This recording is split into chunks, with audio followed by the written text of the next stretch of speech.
This is Pet Life Radio. Let's talk pets. The views expressed by guests on this program do not necessarily represent the views of the host or owners of the Doggy Diva show and do not necessarily constitute endorsement of products. Medical information discussed by guests on this program are those of the guests and is only for informational purposes and should not replace medical advice by your local veterinarian professional. Hi, this is Susan Marie from the Doggy Diva Show. This week, dressing up your pets in the new year and celebrating a healthy, happy new year with your pets. That's what's on our show this week. Let's get started. Hey, did you hear that? What is that? It's the bark heard round the world. The Doggy Diva Show. Here's national award-winning author and animal advocate, Susan Marie.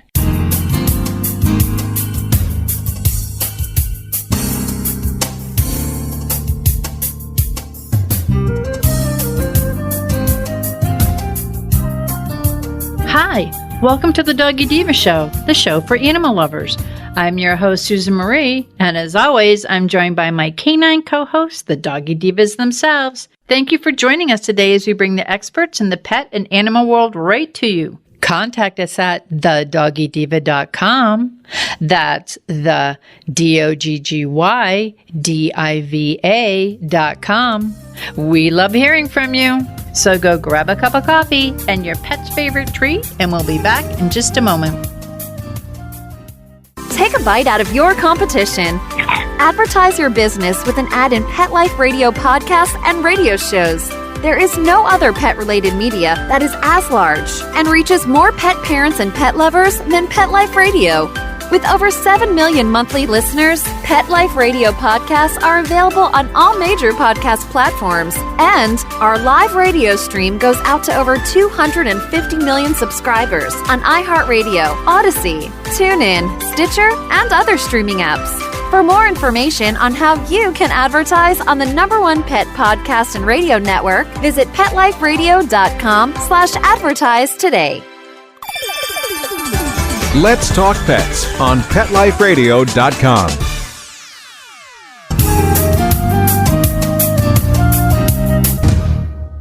Welcome back, everyone, to the Doggy Diva Show. I'm here with Monica Leighton, owner and professional pet sitting. And Monica, we're going to talk about something that I personally I love it. I love dressing up my pet. But is there any tips for people who are looking to maybe start dressing up their pets or currently dress up their pets, things to keep in mind? Absolutely. So while there is absolutely nothing cuter than a pet all decked out in their nice little outfits, it is so important to remember the pet safety and comfort level as the top priority with any cute outfit situation. So preparing your pets ahead of time by introducing your pet apparel gradually, it can help so much in getting your pets comfortable. So never force your pet into an outfit right off the bat. Some pets can be terrified by new feels, new smells of material, which might lead them to respond negatively. They can be fearful. They can run, hide. You want it to be a positive experience. So breaking it down and taking small steps can aid in the comfort and the enjoyment of actually dressing your pet up. So you want to familiarize your pet with the smell of animal clothing, allowing them to sniff the material, even laying the pet apparel across their back, not actually putting it on, but just laying it across their back when they're laying down, when they're comfortable, when they're cozy, when they're already in a relaxed state, then just gradually lay the pet apparel down on top of them. You let them get used to the feel of having something just on their back and draped over. That's just a huge little step that can aid in the comfort. After several days of doing that, building up your pet's confidence, rewarding them, giving little special treats when they're doing well and they seem comfortable in having that around them, then you can slowly progress to putting heads through sleeves and putting arms through sleeves, warding as they go through, and make it fun and exciting. It's a special fun thing. Put an arm through. Oh, good. Here's a cookie. You're such a good dog. This is such a fun thing. You know what I mean? The more fun and exciting it is for them, the more they're going to enjoy it, and the more you're going to enjoy seeing them in these totally cute outfits.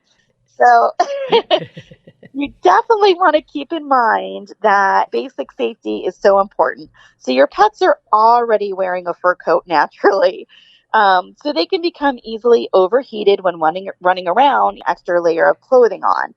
Pets also have that kind of innate drive to move around, sniff, explore their surroundings.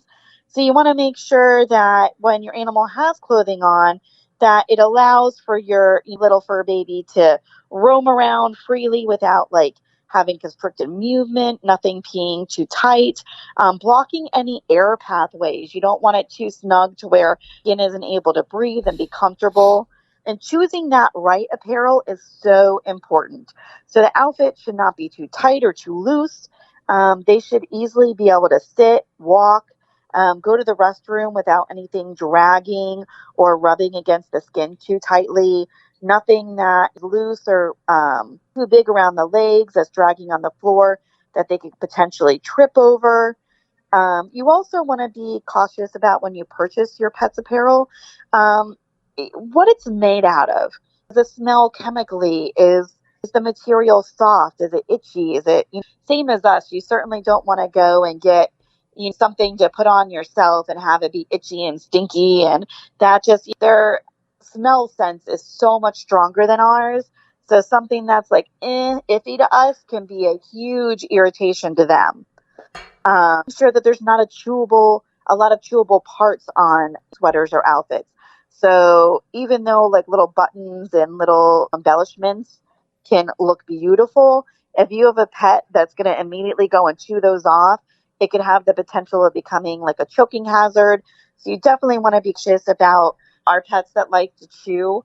That way, they're not chewing anything off the apparel that's going to become a visit to your pets. Definitely stay away from clothing that can cover your pet's eyes, your pet's ears, your pet's nose or mouth.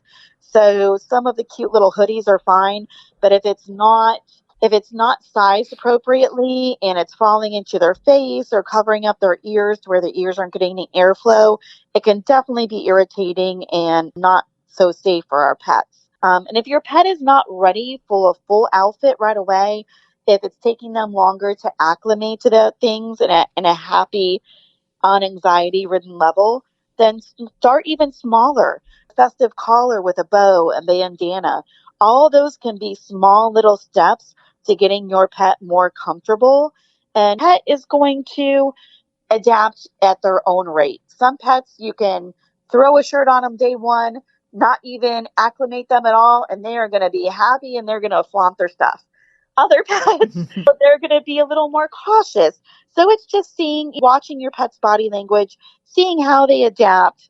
And always, when dressing up your pet, watch for signs. If they're lowering their head, if their ears are falling flat, if they're rolling their eyes too much or opening them too wide, signs of distress, then you definitely want to slow down so you don't overwhelm them. Because as much as our pets appreciate the love, they can definitely become overwhelmed by small little things. And when they are out and about looking their absolutely best, everybody's going to want to go pet the super cute dog in the super cute sweater. So definitely being cautious too of how much attention your pet's going to get when you're out and about with them dressed up. Because some pets can be fine with the occasional pat on the head or saying hello. But if you're in a situation where you have a lot of people out, you're strolling on a main street or, a little farmer's market or wherever you're taking your pet, if there are larger crowds, sometimes a mass amount of tension can cause anxiety in your pet. So making sure that you're gauging their level, because if you want to get some cute photos, that can happen real fast. It doesn't take too long. But if it becomes an issue to where they're getting overwhelmed with the excitement or the level of attention they're getting, that in itself can cause a little bit of anxiety in our pets. Monica, everything you say is so true, because I have I have Francesca. She looks at it. She'll let me put it on. And then when she has it on, she dances around because she knows she looks good. Coco, But I could get a bandana on Coco and she'll be okay. Not thrilled, but she's okay. So you're right. You have to understand your pet and you have to know what their limitations are. And and if your pet is dressed up, I'm telling you, it's like a magnet. People love to come over and talk to them. So you have to also make sure that they're friendly and that they're in a good mood. So that because they're going to be getting extra attention. This is all great information, and anyone who's known me you've known me for years. I love dressing my pets up. So this is great information, and hopefully it's helping some people out there who are looking to see, how do I get my pets so that they'll let me dress them up? So this is great advice, very practical advice, but also, as you said, you have to recognize maybe they're not 100% on board with it. So there's things you can do to kind of work it into it and make it happen. Absolutely. So Monica, as always, you brought us a great tip. And for those of you looking to dress up your pets, hopefully we helped. There's a diva and a dude out there just waiting for something to happen. So thank you very much. And we'll talk to you next week, and we'll be back in just a minute. Hello, everyone. Susan Marie here to tell you about the award-winning 3-book series, The Doggy Diva Diaries. It is a trilogy of heartwarming and inspirational stories about Miss Olive, a lonely little rescue pup, hoping to find her forever family and friends and a life filled with love. In this series, Miss Olive learns that it doesn't matter what you look like on the outside, it's the kindness and love you have on the inside that counts. Available at Amazon, Barnes & Noble, and other online booksellers. And please visit us at thedoggydiva.com for more information. Thank you, everyone. Coming up, ring in the new year with a happy, healthy dog. Stay tuned. For those fortunate to have experienced the deep bond and unconditional love of a companion animal, the death that follows can be one of the most difficult and misunderstood losses to go through. Many times, this devastating loss goes unrecognized and trivialized by family and friends, leaving grieving pet parents struggling to find healthy ways to cope with the loss. In And I Love You Still, a thoughtful guide and remembrance journal for healing the loss of a pet, Dr. Julianne Corbin calls attention to the difficulties unique to the loss of a beloved pet and provides an interactive and compassionate guide to help you process your loss and work towards coming to a place of peace and healing. For those interested in journal therapy and looking for a professionally written and compassionate resource to help understand and reconcile the grief associated with the loss of your pet, this book is for you. And I Love You Still, a thoughtful guide and remembrance journal by Julianne Corbin, is now available for purchase on Amazon and other major book retailers. Let's talk pets Let's talk pets on Pet Life Radio. Pet Life Radio. PetLifeRadio.com.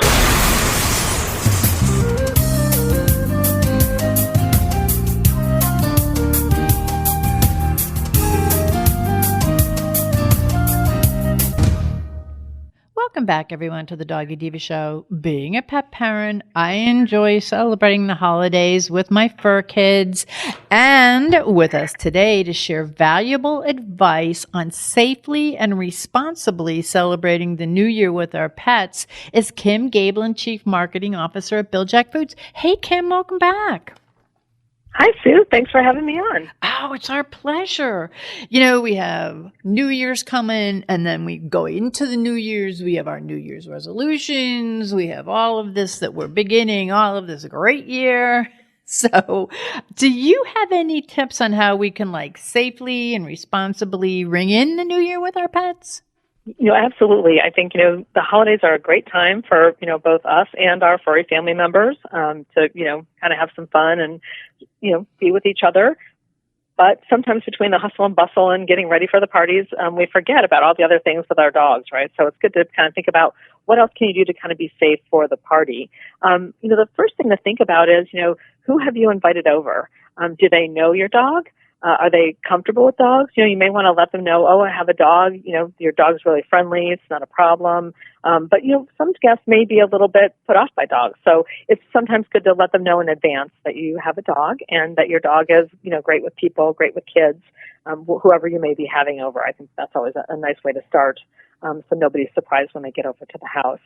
And then of course, besides thinking of your guests, it's important to think about your dog or dogs, and how do they feel about you having parties? They don't always get to choose, right? When you're having people over, and so, but I'm sure that a lot of times, I know it's always fun. They always get involved with the guests, and so but if your dog is very stressed, right? If they're stressed when you have a lot of people over, or when there's a lot of things going on, maybe even it's just during the beginning when everybody's coming over, and the doorbell's ringing or people are knocking and, the doors opening and closing. Those can be kind of sometimes stressful and exciting times for your dog. And so you may want to think about, is there a time when maybe you have to worry about them running out the door? Or is there a time when during the party where maybe it's going to get loud and they might be a little upset by that? So maybe it's good for them to have a little quiet place for them to go. So it's good to kind of think about, where you want to have them be during the party, and if there's any kind of times during the party that you might want to give them a little time on their own. That's great advice, because sometimes since they're not in charge of the guest list, they may be very confused with all the people that are there. So yeah, it's good to give them like their little safe space. Yeah, and sometimes, the kids love to chase the dog around, like, oh, I just want to say hi, I just want to pet the dog. But times it can be a little bit, too much for the dog and maybe too much for the kids. so it might be good to think about those things. Certainly, and I've had a lot of experience this with my dog, but, it's important to have a place where your guests can put their purses and, now since it's colder, their coats or packages out of your dog's reach.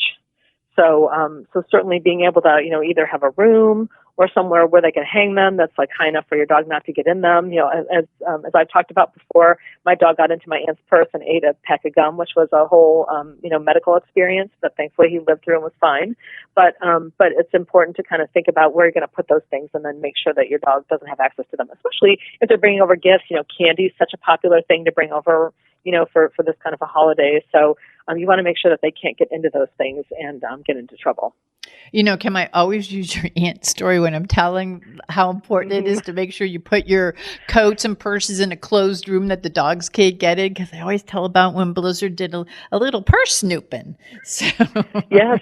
Well, and it's funny because my aunt did put it somewhere where he couldn't reach it, but I think one of my nieces put it on the floor. Oh. So I think that, or under the chair or whatever, where he could jump up to. So I think, it's one of those things where, it's, you have good intentions, right, of where everything goes, but you might want to scope the room every once in a while just to make sure that nothing's out of place, right, in case something has come out or whatever. And then, certainly we have a lot of different kinds of food. At a New Year's party, a lot of times there's alcohol. So, you may want to put up, I'm always famous for putting up signs like, don't feed the dog, or here's a couple treats that I put out for the dog. If you want to give him a treat, give him one of these. And I put out a limited number of treats so the kids can't overfeed him. But it's also, you also might want to put a little sign down just saying not to put down their alcoholic drinks, where the dog could get to them, or to keep them up high. So you don't want to have your dog to get into them and then have some alcohol poisoning. Because of that, because that can be very dangerous for your dog. Even just a couple of sips of red wine, for example, which have grapes in them, and grapes are, for some reason, bad for dogs, bad for their systems. They can't metabolize them in quite the right way. That is something to really kind of think about when you're having a party and you're having people over for New Year's Eve. Well, and there's nothing more than you're celebrating for New Year's Eve, and then your doggy gets into something that they're probably not supposed to, and you spend the next morning in the emergency room. That's not really a great thing. So, and you always have a great tip on how to keep everything in your phone so that you could not only your vet, but the emergency room, so that you'll know. Brought that up with us before, and I always use that too, about how important it is absolutely. to have. It's good to have like an ICE vet, so that you can have that in case of emergency vet, because, inevitably you may forget their name and not know how to look them up, or you may not know their number. So it's great to be able to have that in there as ICE vet, and you know exactly how to find it in case, you should need it. Hopefully you won't need it, right? Exactly. So that's really important. And, the other thing I always remind people is don't forget to feed the dog. Mm-hmm. Yeah. Because, a lot of times all this, the party's going on and we're all excited and everything. And then we're like, oh, it's 8:00 and we didn't feed the dog. So, think about, don't forget to feed your baby and make sure that they're also having a good time at the party as well. So that's all kinds of important things to think about when you're having folks over for a party, and everybody can be safe and have fun when you're thinking about these things in advance.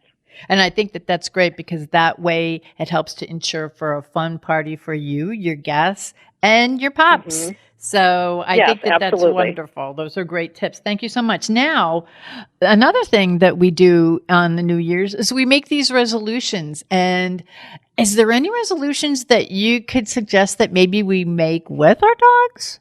I think it's fun to think about the things that you can do with your dog and think about those New Year's resolutions. I mean, it's really a time at the new year for all of us to kind of step back and maybe take some inventory of kind of where are we? Are we where we want to be? How's our dog? How are they where we want them to be? Are they healthy?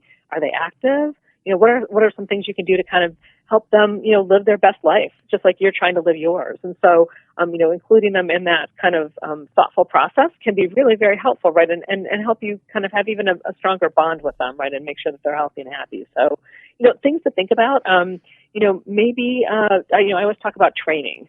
I feel like no matter how good your dog is, there's always room for more training. And, and I think that, it could just be simple things. Are they listening well?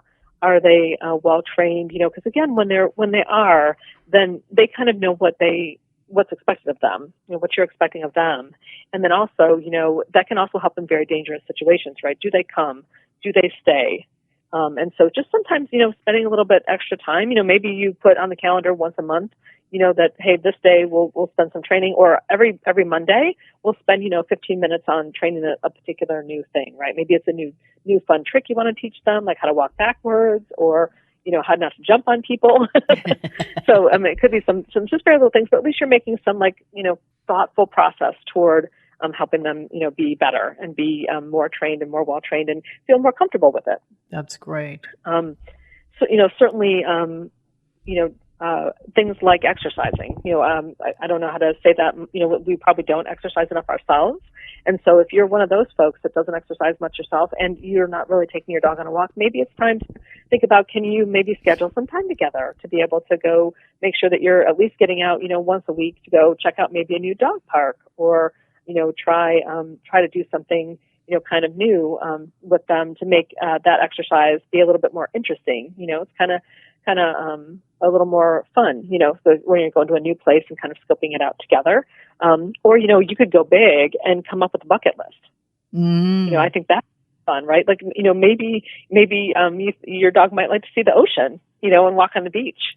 Or maybe you'd like to walk, you'd like to hike up, a mountain. I'm going to put that in, air quotes, a mountain, or go hiking somewhere in particular, right, that you haven't been yet. There's so many great places to stay at hotels and be able to get your dog out and do something really fun with them that you think that they might like to do. That would be really kind of neat for both of you to do together. So make a bucket list. That could be kind of fun. Or what about scheduling a photo shoot? Have you had some pictures together? You could do something official, with a photographer, but you don't have to make it that particular. Right? You can actually do something really easy. Like maybe you have a friend who's great at photography and they could help you just take some pictures. It's a great activity to get the kids involved in. Take some pictures of the kids, have the kids take some pictures of you, have one of your friends take some pictures of the whole family. So just to have some really great memories of them. There could be some fun things that will come out of that for you to be able to have for memory. So that would be a really very nice thing to do too. And of course, last but not least, I have to say it, Sue, you got to eat right. You got to eat right. So you got to be thinking about it. How is your dog doing, right? How is their weight? Are they a little overweight? Are they gaining a little bit of weight? Now is the time to jump in there, right? And kind of make sure, are you measuring their food? Are you paying attention to how the amount of food you're doing with your dog, right? Dogs can tend to slow down a little bit, right? Maybe not be as active in the wintertime, especially if you live in a cold place. You're maybe not outside as much. So if that's the case, you might have to, pare down that food a little bit just to be able to, make sure that they're getting the right amount of calories without getting too many of them. So, or if they're getting a little skinny, maybe you need to have a little bit more food that you're adding to them. But do that very gradually, and then just, feed it for a little while, probably for, 2-3 weeks, see how your dog's doing on the scale. So it's a great time to be able to do that and make sure that you're not overfeeding those treats. Some of those treats, they could be 50 to 70 calories. Yeah. Some of those big treats. And they're fun and that your dog chews on them and they love them, but you got to be careful that you're not doing that too often so that you're interfering right with all those other calories that they're having for their meal. Absolutely. And, speaking of that, health and nutrition, it's just so important to our fur kids as it is to us. So, what makes Bil-Jac like a great solution to help today's pet parents in making sure that they ensure that their pet is eating a healthy diet, is for the different, whether it be for the breed, the size, the age. You guys have so much. Can you just tell us about that? Yeah, we have been around now for 75 years, and so we have been making our food very differently than other dog foods. And so we don't use high pressure and we don't use high temperatures. So that's one of the things that's really important.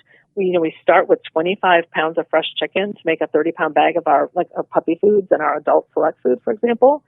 And so that fresh chicken means that all the fresh things come in with it, right? That means that the fresh fat comes in with it, that it's got fresh chicken, and then we gently cook it to help protect those nutrients. So, excuse me, a lot of times people then, what you get is like a food that's really great tasting, that's healthy for your dog, right? And you really need to have both to be able to have them work for your dog, right? If it's a great healthy food and your dog won't eat it, that doesn't really help. So you want to make sure that you've got a food that your dog is eating properly and that they are enjoying and that they're doing well on. And so with Bil-Jac, we've added probiotics to our food, and so now we have probiotics that help support healthy digestion and immune function. So it's really very important to be able to help keep a healthy gut in your pet. Well, and also, not only do you have great dog food for all different types of pet, and you do have the probiotics, but you have great treats. And I always say, in fact, just before we came into our interview, I was talking to Chuck about the fact that today's Fawn's birthday. So we gave her her own bag of the Little Jacks because that's what they get. I don't want them to get overweight. They're little dog. I have to maintain their weight. And these are the perfect treats. Very savory, they smell great, and there's not a lot of calories in them. So you guys have sort of perfected that treat, the way you do treats. And also, when you talked about training earlier, when we were talking about some great resolutions, they're perfect for training treats to make sure that you keep your dog's attention so that they do, if you're trying to teach them a new trick or teaching them an old trick, it definitely keeps their attention. So can you tell us a little about those treats? You have a lot of them. I love to talk about our treats because they're so fun. We get such great comments back from all of our dog parents that feed them. And we, like you said, we have Little Jacks, which are, some of our smaller treats. And so they're like 3 calories each. And they're really great for training. You could feed the whole treat, which again, they're pretty small, but you could break them in half and be able to feed them break them up for a couple different treats. So that's always nice. We have, original recipe, which is a larger version of our Little Jacks. And then we have, a lot of different flavors. Like we have Yapple Nanas, Kiwi Nanas. We have breakfast Jacks that have egg and cheese in them. I mean, so we really have a lot of fun with the treats. And they have chicken and chicken liver in them. And the chicken liver really is what drives that. I mean, and they're really good protein treats. I mean, if you take a look at the amount of protein that we have in them, it's got a very nice level of protein in them. Whereas, when you compare them, you're going to see that that's really a big difference with Bil-Jac, and that's why dogs just go crazy for them. I hear from so many pet parents about how their dog is very motivated. Yes, very motivated. Treats. Like, what can you get them to do with that treat? So you're like, wow, I can do so many things with this one treat. All you have to do is go and open up the bag because it's like they got that airlock. So you open it up, and I swear, now Francesca, she's 17, she's deaf and blind now because she's so old. Her nose, it still works. And all I have to do is open that, and she will come from the other room, and I'm going, oh, yeah, here we go. The other two are already waiting, and she's like going, no, I smell.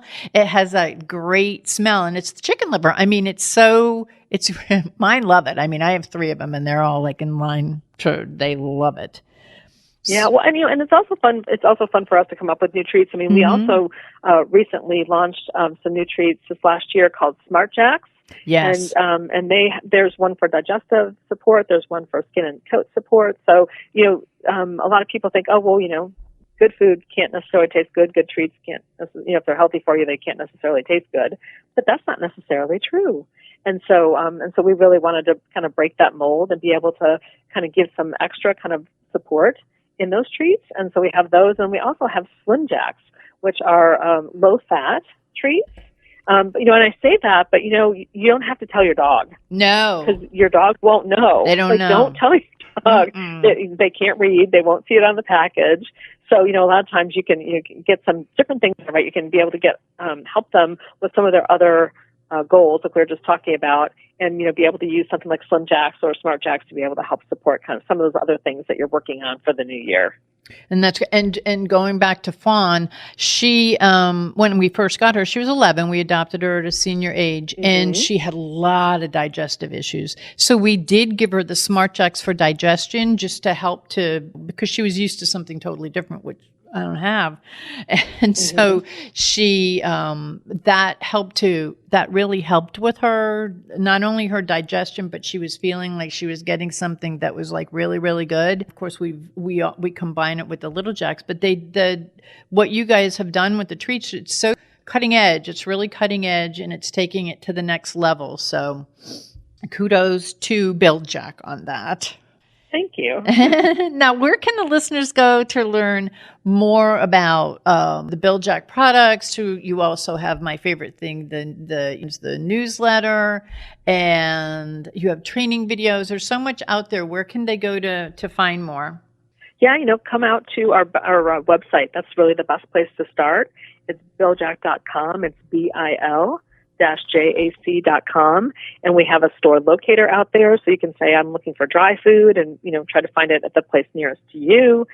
We also have a lot of information out on there, like not just about nutrition, but just about dog care tips. How long should you go out for a walk and exercise? Why does my dog snore? So we're always looking for, new and interesting things to be able to do in the Best Friends Club email newsletter that we send out. And you can also join the Best Friends Club. You can join it there on the main page, or you can go to the drop down where it talks about pet parents information, and you can join there. And we send out a monthly email. As a matter of fact, we were just working on it this last week. And we're, getting news stories together and getting ready to email it out to all of our friends. And it's a lot of fun. It's like we just want to be able to share some of that information. And there's also a place for you to ask for a coupon. So if you ask for the coupon, then the next month we pull all those names together, and then we mail out those coupons to everyone. So it's a great way to be able to save a little money and get a few tips as well. Absolutely. I look forward to it all the time.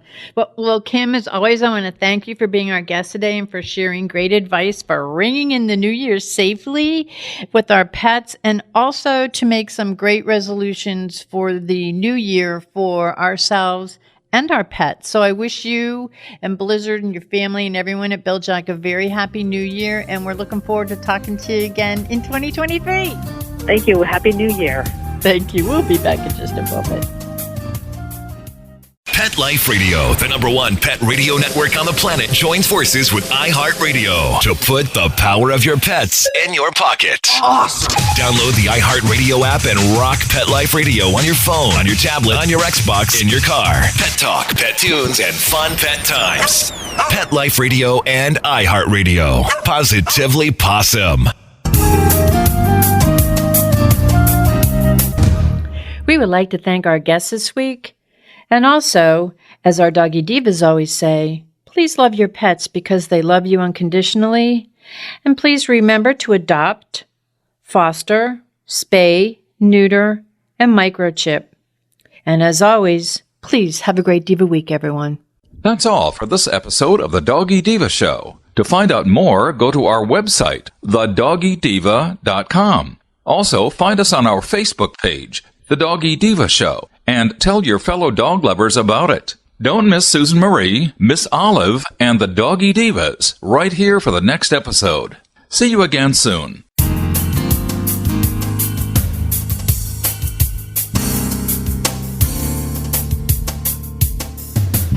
Let's Talk Pets, every week on demand, only on PetLifeRadio.com.